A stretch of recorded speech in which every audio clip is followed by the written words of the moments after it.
So if you pay attention to the Switch, you know that the hacking scene around it has grown a lot, exponentially actually over the past, I'd say, 6 months. It's really ramped up. And there are different companies, different parties that are working on it at different times, getting different results. Some showing that, hey, you can do this if you have a firmware at 3 or less.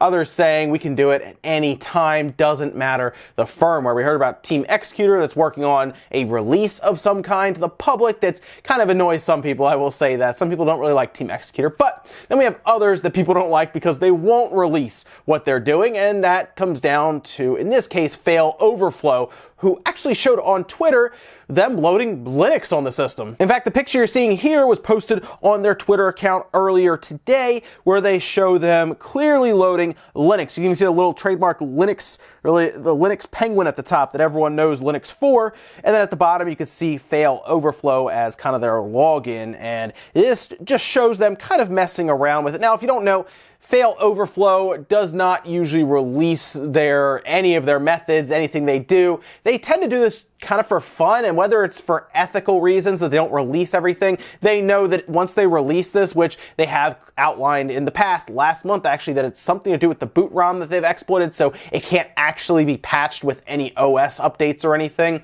If they release that, it could damage the Switch, because then anyone can load it up and hack the Switch, and I don't really know what Nintendo would do. They'd probably have to revamp the hardware going forward in some way to put a block to that, or maybe they can fix it through an update, but it seems that Fail Overflow does not believe that's possible, and we hear about Team Executor talking about their own thing. But in this case, Fail Overflow seems to be well ahead of the game, where they're now loading Linux on it. Why would you load Linux? I don't really know. I guess just for fun. I don't really know what they would get out of it. It's a Tegra. You can get other things that have Tegras in it, and it seems like they're just maybe playing around with it, having some fun. But one thing I noticed in this picture, other people started pointing this out as well, because people are also trying to figure out how they are doing this, since they want to know.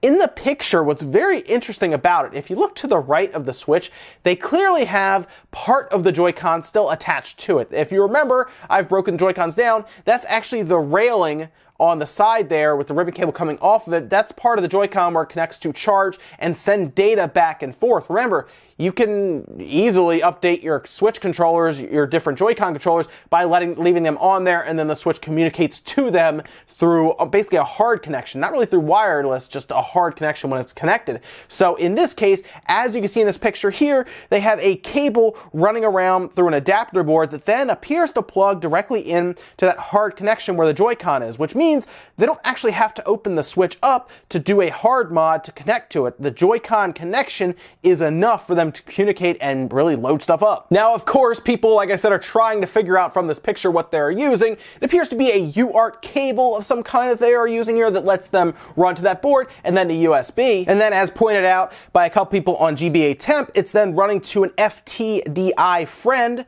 and that appears to be either version 1 or version 1.1.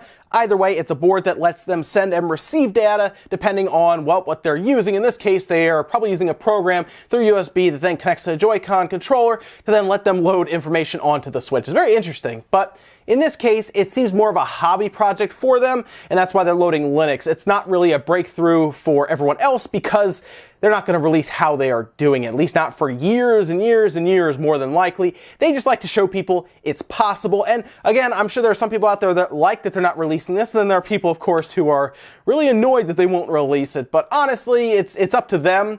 They're the ones working on it. Listen, if you want to know how to do it, maybe figure it out yourself, I guess is the way that they're looking at it. Either way, guys, let me know what you think about this little advancement where they are loading Linux, and who knows where they go from here. I wouldn't mind seeing them actually running Linux on it rather than just logging in and booting up. Maybe they load like a full desktop GUI and everything, and they kind of play around with it. Maybe they do things like overclock it, like we've all talked about. I'm not really sure where else they'll go from here, because it seems like they've pretty much fully hacked the Switch to the point where they can load their own operating system on it. But of course, we know it's a Tegra X1. It's not really that much different from what's in other systems, although it does have more access to more RAM than the other systems do. Even the Shield has 3 gigabytes, whereas the Switch has a full 4. So that's at least kind of interesting to see. But let me know what you guys think about this advancement. And do you agree with Fail Overflow not releasing their information? Do you think it's good that they keep it to themselves so the Switch doesn't get completely hacked to, like, everywhere? Like, everyone would be able to do anything to it. It wouldn't matter about operating system. You think that's good, or you think they should release it